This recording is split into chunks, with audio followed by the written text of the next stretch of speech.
Me robó el contrato de 22 millones y lo despedí frente a todos, así cayó el hijo mimado del CEO. Mi nombre es Edward Miller. Tengo 52 años y casi 2 décadas de mi vida las invertí en construir Summit Technologies. Llevándola de ser una empresa mediana con problemas a convertirse en un jugador respetado dentro de la industria del software empresarial. Como vicepresidente senior de alianzas estratégicas, había negociado acuerdos que sumaban más de 280 millones de dólares a lo largo de mi carrera.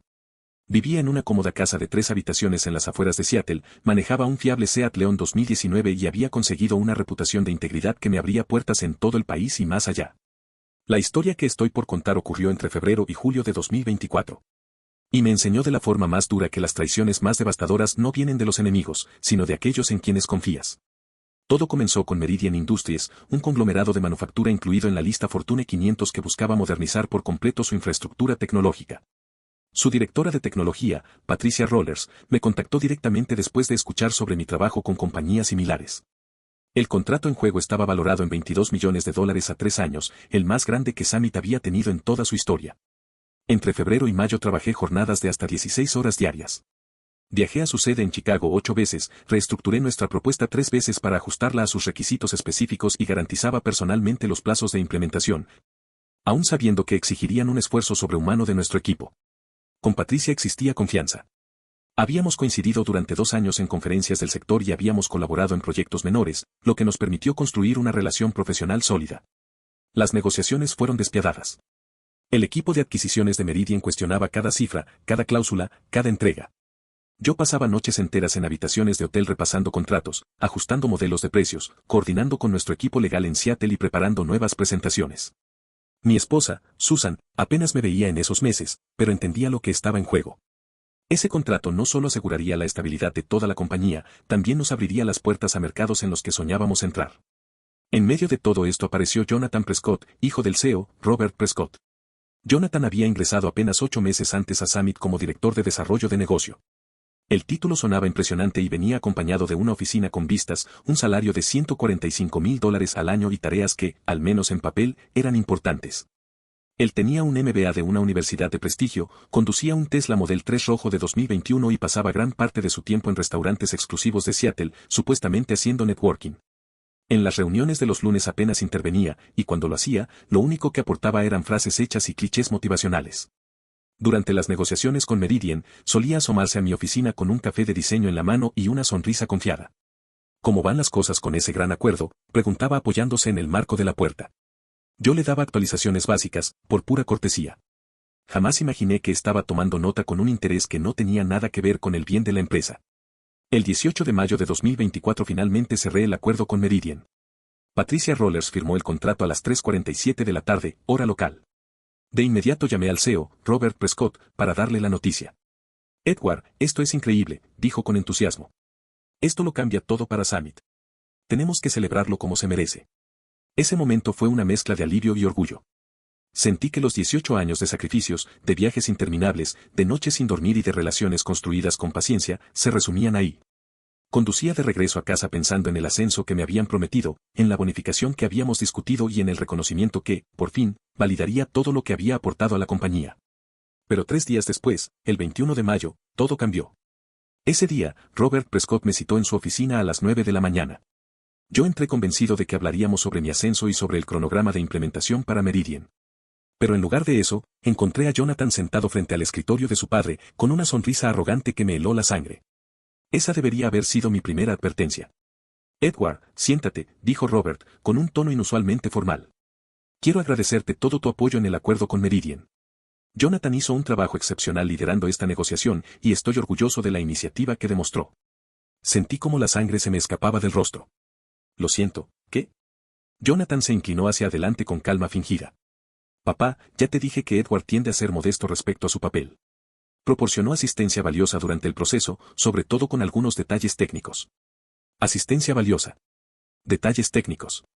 Yo había pasado 4 meses de mi vida dedicado a ese acuerdo. Me había perdido la graduación universitaria de mi hija en mayo. Había sacrificado incontables noches y fines de semana con mi familia. Y ahora, todo lo que yo había hecho era reducido a detalles técnicos. En ese instante supe que algo mucho más oscuro se estaba moviendo detrás de mi espalda. Respiré hondo antes de hablar, intentando mantener la calma. Robert, creo que hay una confusión aquí. Fui el principal negociador con Meridian desde el primer día. Mi nombre aparece en cada correo, en cada contrato, en cada reunión con Patricia Rollers. Tengo la documentación completa de cada paso. Edward, me interrumpió Robert con una sonrisa forzada, aprecio tu entusiasmo, pero Jonathan me mantuvo informado durante todo el proceso. Demostró un verdadero potencial de liderazgo, y eso es justo lo que necesitamos de la próxima generación. Miré a Jonathan. Jugaba con sus uñas como si estuviera aburrido, disfrutando cada segundo de la farsa. Me alegra compartir el protagonismo, Edward, dijo con tono sarcástico. Trabajo en equipo, ya sabes. El protagonismo. Eso era lo que él llamaba robarse 4 meses de sacrificio y el contrato más grande de la historia de la empresa. Apreté los dientes. Me gustaría ver la documentación que respalde la participación de Jonathan, respondí con voz firme. La expresión de Robert cambió. Su mirada se endureció. No me gusta tu tono, ¿estás cuestionando la integridad de mi hijo? Y fue entonces cuando lo entendí. Esto no era un simple malentendido. Era un plan calculado. Jonathan había estado tomando información de nuestras conversaciones y presentándola como si fuera suya, y Robert era cómplice. Por supuesto que no, contesté con cautela. Solo quiero entender la cadena de comunicación. La cadena de comunicación pasa por Jonathan, dijo Robert sin titubeos. Él gestionó la relación a nivel ejecutivo mientras tú te ocupabas de los detalles operativos. Diferentes conjuntos de habilidades. Así es como se construye un equipo. Detalles operativos. Así reducían 18 años de experiencia y mi reputación en la industria. Jonathan se inclinó hacia mí con aire paternalista. Edward, sé que esta transición puede parecer difícil, pero es una gran oportunidad para que aprendas. Tal vez podrías asumir un rol más de apoyo en el futuro. Un rol de apoyo. Reportando a alguien que no sabría negociar ni una orden de café. Creo que necesito tiempo para procesar esto, dije levantándome. Robert no me dio espacio. De hecho, necesitamos hablar sobre tu futuro en Summit. Jonathan me ha expresado ciertas preocupaciones sobre tu actitud. Resistencia al nuevo liderazgo, falta de adaptación a nuestra estructura en evolución. Lo miré incrédulo. ¿Qué tipo de preocupaciones? Jonathan fingió un suspiro dramático. Odio tener que decir esto, pero Patricia Rollers comentó que a veces eras inflexible en las negociaciones. Ella pidió que yo tomara un papel más activo en la relación. Esa era una mentira descarada. Patricia jamás había hablado con Jonathan. Tenía mi número personal, mi correo directo, incluso me había invitado a la fiesta de graduación de su hijo. Creo que deberíamos llamarla y aclarar esto, dije con voz firme. No será necesario, cortó Robert de inmediato. Ya lo discutimos con el equipo ejecutivo de Meridian y están cómodos con que Jonathan sea el contacto principal a partir de ahora. Me quedé helado. No solo me estaban robando el mérito, estaban borrándome de la historia. Jonathan no quería compartir nada, quería apropiarse del contrato, de la relación, de todo. ¿Y entonces dónde quedo yo?, pregunté. Robert y Jonathan intercambiaron una mirada. Creemos que sería mejor que te tomaras un tiempo libre, dijo Robert. Una baja voluntaria. Así despejas la mente y piensas si Summit sigue siendo el lugar adecuado para ti. La palabra voluntaria cayó como una amenaza. Y si no lo crees necesario, añadió, entonces tendremos que hablar de otras opciones. Summit está evolucionando, Edward.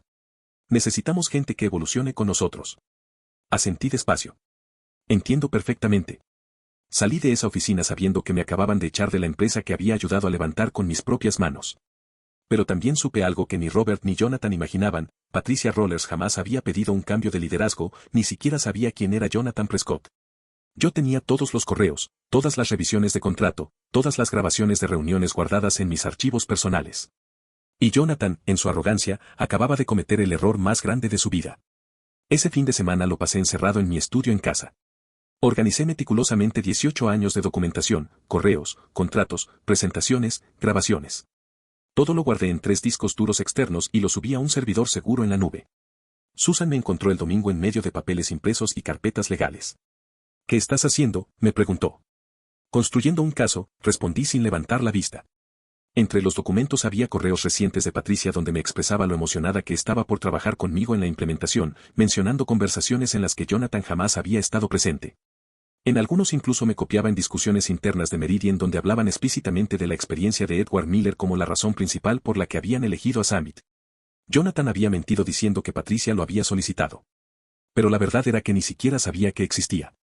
El lunes, 24 de mayo marqué directamente el número de Patricia Rollers. Patricia, soy Edward Miller. Quería repasar el cronograma de implementación que discutimos. Edward, justo a tiempo, respondió con entusiasmo. Le decía a mi equipo lo impresionados que estamos con tu forma de manejar todo esto, ¿cuándo podemos agendar la reunión de inicio? Tragué saliva antes de soltar la frase. De hecho, ha habido un cambio en nuestro lado. Jonathan Prescott será tu contacto principal a partir de ahora. Hubo un silencio largo. ¿Perdona, quién? Jonathan Prescott, el hijo de nuestro CEO. Fue designado como director de desarrollo de negocio. Edward, jamás he oído hablar de él. ¿Te reasignaron a otro proyecto? Algo así, contesté, cuidando cada palabra. Pues es preocupante. Elegimos Summit justamente por tu trayectoria. La Junta aprobó el contrato basándose en tu presentación y en tu participación personal.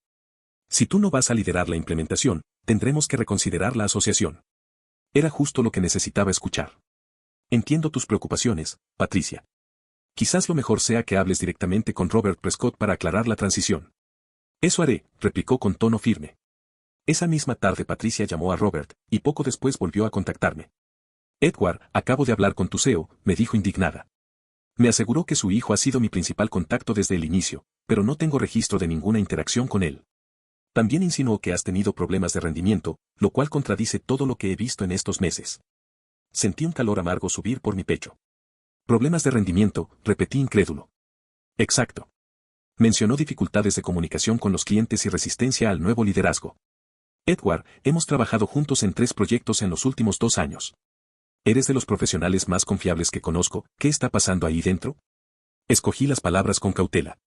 Han habido algunas decisiones internas con las que no estoy de acuerdo, Patricia. No me siento cómoda continuando sin ti en el proceso, me interrumpió. El miércoles tenemos una llamada con Robert y su hijo. Quiero que estés en esa llamada también. Acepté sin dudarlo. El 26 de mayo se celebró la videollamada. Era una especie de teatro corporativo cuidadosamente montado.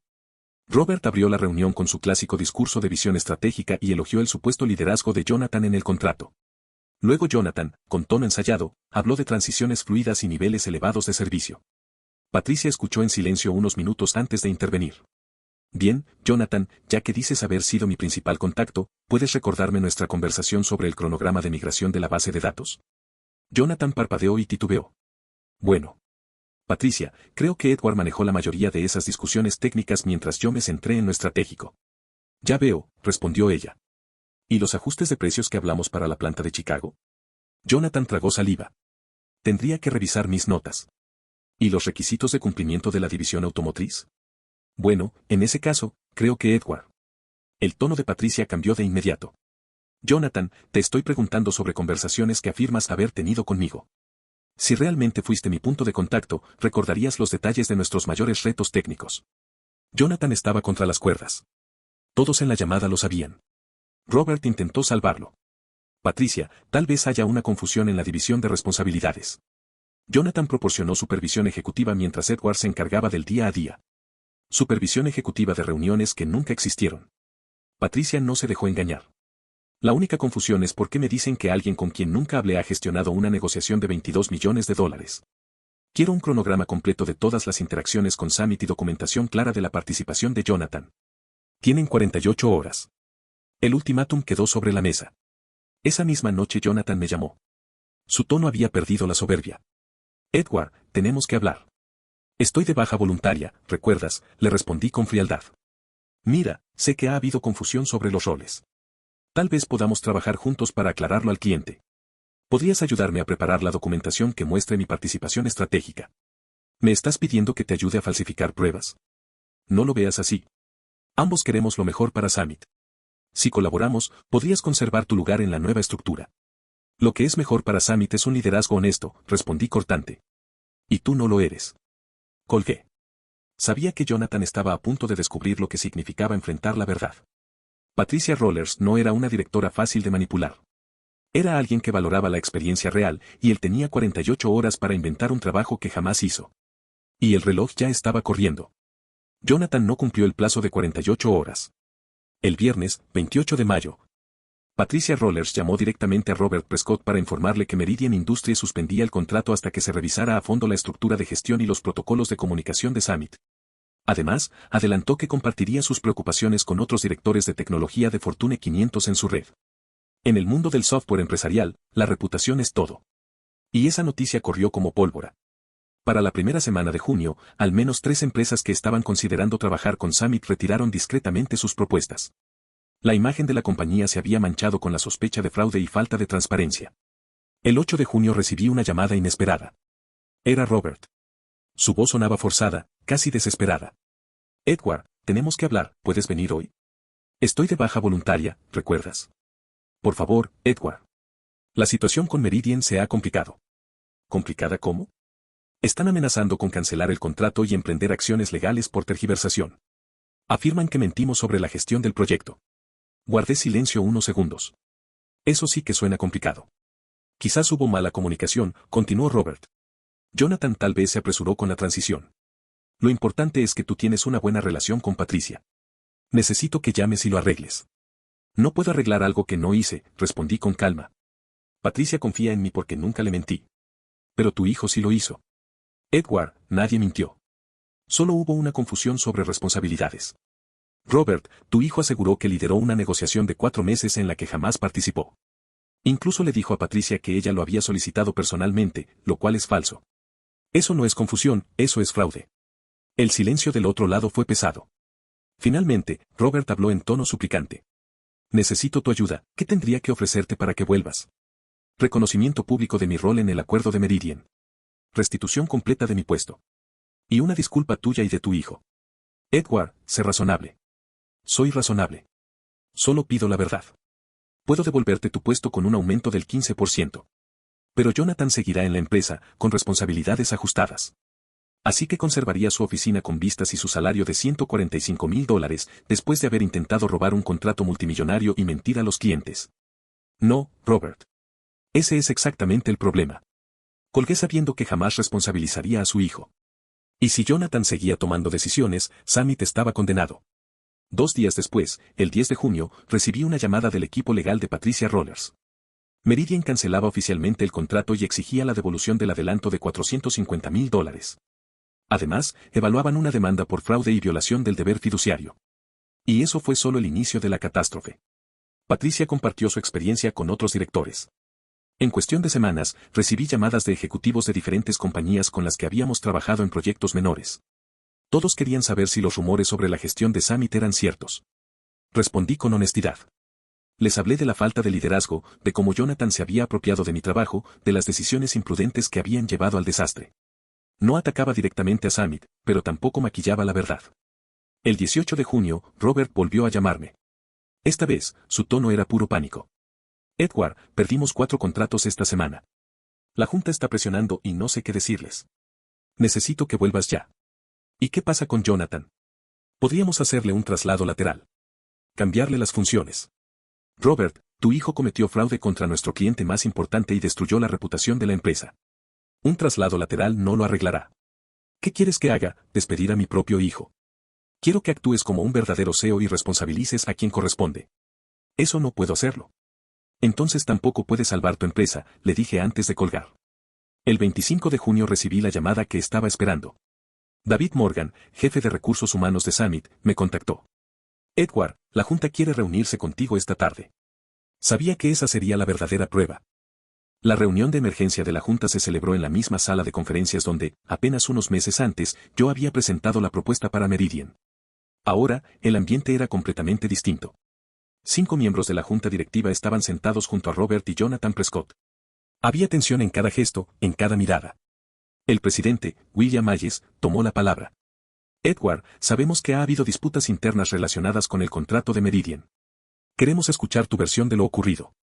Pasé los siguientes 30 minutos relatando la cronología completa, respaldándome en correos impresos, grabaciones de reuniones y comunicaciones de clientes. Les mostré cómo Jonathan no había participado en ninguna negociación, cómo se adjudicó méritos inexistentes. Cómo mintió a Patricia Rollers y cómo esas acciones habían provocado la pérdida del contrato más grande de nuestra historia. Al terminar, Hayes se giró hacia Jonathan. ¿Tienes alguna respuesta a estas acusaciones? Jonathan había ensayado su discurso. Lo noté en la forma pausada con la que habló. Creo que Edward está frustrado por los cambios recientes. A veces, cuando alguien siente que su autoridad se ve amenazada, puede volverse territorial con las relaciones de los clientes. Eso no responde a la pregunta, replicó Hayes con firmeza. ¿Afirmaste o no haber gestionado personalmente la negociación de Meridian? Jonathan sonrió nervioso. Proporcioné supervisión estratégica durante todo el proceso. Enséñame un correo, una nota de reunión, cualquier documento que lo pruebe. El silencio que siguió fue devastador. Jonathan no tenía nada. Porque no existía nada. La Junta votó de manera unánime la rescisión inmediata del contrato laboral de Jonathan Prescott. Y en la misma sesión votaron también la destitución de Robert Prescott como CEO, señalando su falta de supervisión y complicidad en la tergiversación de la empresa ante un cliente de alto perfil. Al cabo de unos minutos me ofrecieron el puesto de CEO de Summit Technologies. Acepté. Las siguientes semanas fueron un maratón. Para finales de julio había logrado recuperar 3 de los contratos que se habían perdido. Patricia Rollers, convencida de los cambios que implementamos, aceptó reanudar la asociación bajo un contrato modificado, esta vez por $18 millones. La reputación de Summit comenzó a recomponerse, aunque todos sabíamos que la mancha de aquellos meses no desaparecería por completo. Aún así, demostramos que la empresa podía levantarse si se tomaban decisiones responsables. Mientras tanto, el perfil de LinkedIn de Jonathan Prescott cambió. Ahora se presentaba como consultor independiente en busca de nuevas oportunidades. Llevaba semanas en esa búsqueda, y todo indicaba que continuaría así por un buen tiempo. Fue entonces cuando comprendí algo: la mejor venganza no siempre requiere un plan frío y calculado. A veces, basta con dejar que las personas enfrenten las consecuencias inevitables de sus propias elecciones. Jonathan creyó que podía apropiarse de 18 años de trabajo, relaciones y experiencia. Pero aprendió la lección más dura del mundo empresarial: la confianza y la reputación no se heredan, se construyen, y una vez perdidas, rara vez se recuperan. No olvides dejar tu opinión en los comentarios, dejar tu like y compartir este video.